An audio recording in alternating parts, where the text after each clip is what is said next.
Aslında konferansta öne çıkan birçok başlık oldu ancak demokratik hukuk tartışması da en çok öne çıkan başlıklardan biriydi.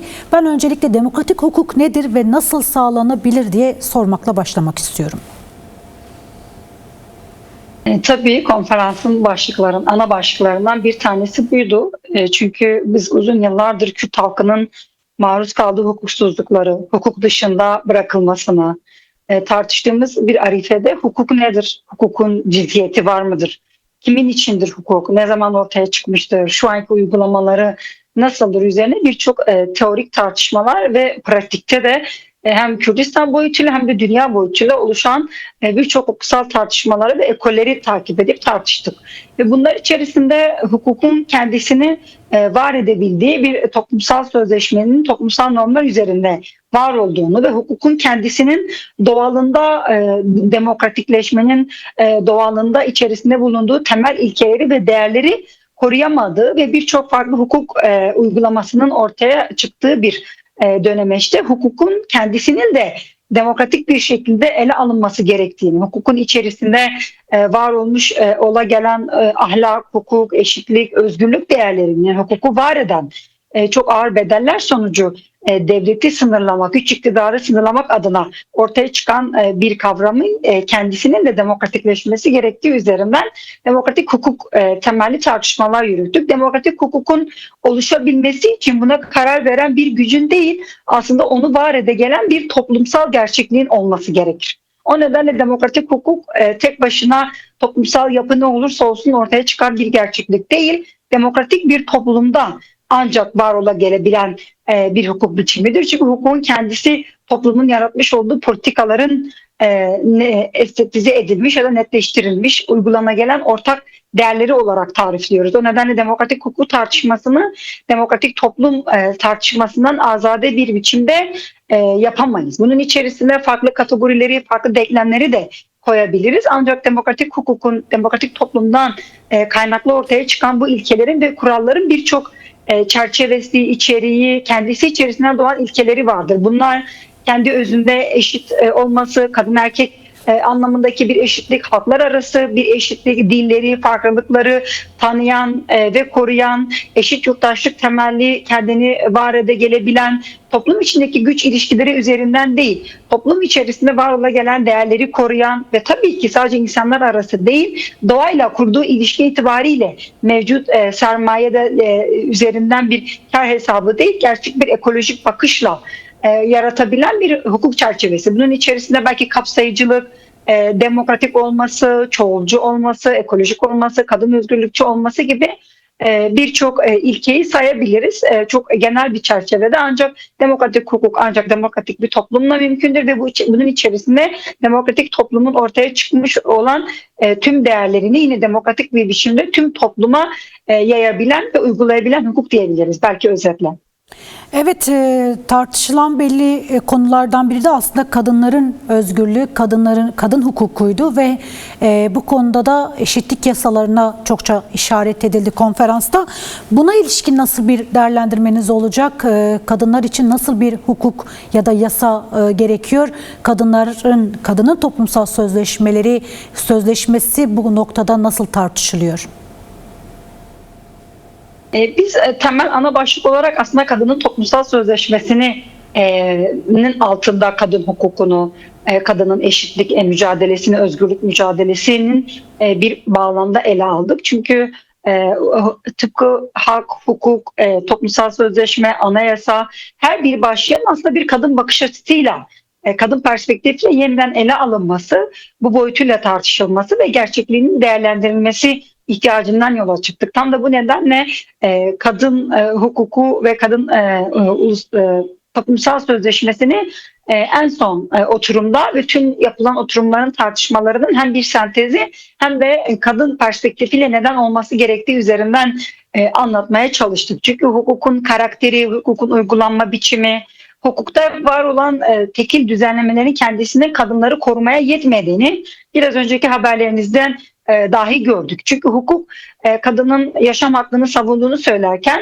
ama kadının yaşam hakkını ortadan kaldırılabilen toplumsal normlara, var ola gelen toplumsal cinsiyet eşitsizliklerinin kendisine, idari pratiklere, bu tarz gerçeklikleri toplumsal olarak almadan var olan normlar üzerinden çözmeye çalışır. Ancak bu normların dayanmış olduğu bir ideoloji, bu normların dayanmış olduğu bir düşünme biçimi, bir yaşama biçimi söz konusudur. Tam da o nedenle yapısal her bir sorun, kadına şiddet ve kadınların özgürlük mücadelesi de bunun bağlamında yapısal her bir sorunun tarihsel toplumsal gerçeklikleri vardır. Ve bu gerçeklikler üzerinde hukuka dönüştüğü zaman gerçek anlamda koruyucu, yaşam hakkından, düşünme hakkına, kadın emeğinin korunmasından, çalışma hakkına tamamının üzerinden bir koruyucu ya da gerçek anlamda engelleyici bir rol oynuyor. İşte bunlar bütüncül hukuk bağlamında ele aldık. Bugün bütüncül hukuku biz süreç bağlamında da konuşuyoruz, doğrudur, ama bütüncül hukukun aslı dayanaklarından bir tanesi de kadın hukukunun kendisidir. Tıpkı demokratik hukukun dayanağı nasıl bir demokratik toplum olacaksa, kadın hukukunun dayanacağı gerçek anlamda kadınların inşa ettiği hukuk üzerinden var olabilmesini gerektirir. Ne demektir bu? Biz hukukun kendisinin toplumsal değer ve ahlak ise toplumu varoluşundan bugüne kadar kadının o inşacı, var eden, yaşamı tamamlayan rolünün aynı zamanda hukukta da doğal hukukun kendi içerisinde kadınların rolü uygulayıcısı, biçimleyicisi, inşacısı iken aslında sistemsel olarak modern dünyaya kadar hukukun, devletin kurgulanışıyla birlikte kadının yok sayıldığı, hukukun içerisinde özne dahi olmadığı bir noktaya getirdik. Bunun tarihsel eleştirileri, feminist tartışmalar, dünyadaki var olan hukuksal tartışmalar, bugün Türkiye'de içerisinde bulunduğumuz hukuksal tartışmaları gözeterek tam da bu nedenle kadının yeniden hukukun ortaya çıkışındaki rolüne dönebileceği, hukuku var edebileceği bir denklemde olması gerektiği, kurucu özne ve inşacı rolüne, bu nedenle hukukun cinsiyetten, o erkek cinsiyetinden arındırılarak gerçek bir kadın hukukuyla var ola gelebileceği, bunun da sadece mevzuat düzenlemesiyle, sadece bir araya gelerek kararlaştırarak gerçek anlamda yerini bulmayacağı gerçekliği üzerinden, bunu da tabii ki de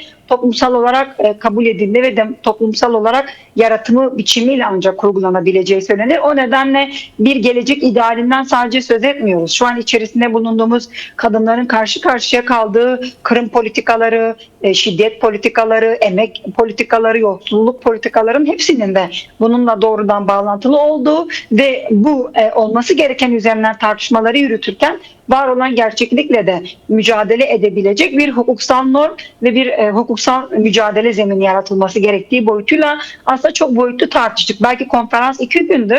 Ancak bu konferanslar öncesi 2 ayı bulan 5 başlıklı atölyeler gerçekleştirdi. Evet. Ve bu delegelerin hepsi bu atölyelerde çok ciddi emek verdi. Özellikle kadın atölyesi hem çok renkli hem de çok boyutlu bir şekilde gelişti. Bunun yazınsal çalışmaları da zaten kamuoyuyla paylaşılacak. Evet, ben aslında sıcak bir gündem olduğu için NATO zirvesini de sormak istiyorum burada. Çünkü DEM Parti Kadın Meclisi aynı zamanda açıklama da yaptı buna ilişkin. Ve açıklamada da NATO zirvesinin güvenliği değil, kadınları şiddete karşı korunmalıdır başlığına yer verildi. Aslında sizler buradan bir kez daha sormak istiyorum, NATO zirvesine ilişkin tam da bu kadar savaşa karşı barışın konuşulduğu bir ortamda bunun gerçekleşmesini ve kadınlara dönük artan şiddete karşı, buna karşı tepkiniz ne noktada ve nasıl bir değerlendirmeniz var?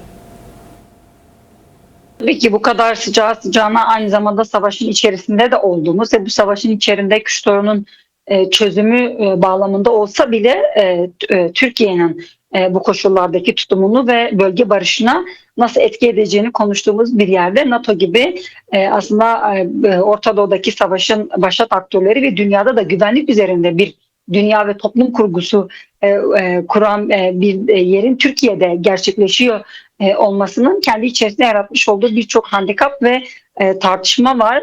Biz NATO zirvesi öncesi aslında aylardır bu zirvenin burada gerçekleşmesi üzerine birçok açıklamalar, protestolar çok önceden başlamıştı.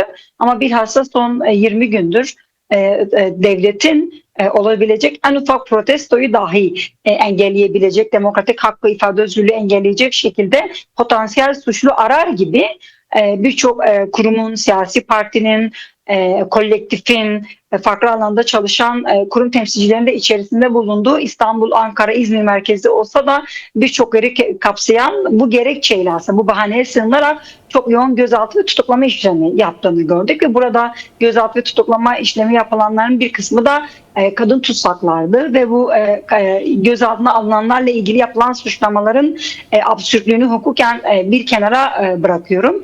Türkiye gibi bir ülkede Ankara'nın şu an açık cezaevi şekline alındığı ve çok yoğun önlemlerin alındığı bir mesele. Çözümün güvenlik, çözümün daha çok savaş, çözümün bütçenin çok büyük bir oranının ki bu zirvenin en önemli gündemlerinden bir tanesi de bu olacak. Ülkelerin çok yoğun bir bütçesi %5 gibi bir rakam. Bunun arttırılacak mı, neye dönüştürüleceğini bilmemekle beraber çok yoğun bir bütçenin savaşa ayrılacağı bir zirve gerçekleşecek bu nokta. Bizler tabii ki bu zirvede güvenliğin, savaşın, özgürlüklerin ve protestoların yasaklandığı bir minvalde gerçekleşmesini değil, gerçekten sadece sözde değil özde de bu çözüm ve barış noktasında bir tutum alabileceğini gözeten eleştirilerimizi mecliste de yaptığımız basın açıklamalarında da en son gerçekleşen gruplarımızda da söyledik. Çözüm asla güvenlik, yasaklama, daha çok savaş ve daha çok bütçe değil, gerçek anlamda ifade özgürlüğünün önünü açacak, demokratik dönüşümü sağlayabilecek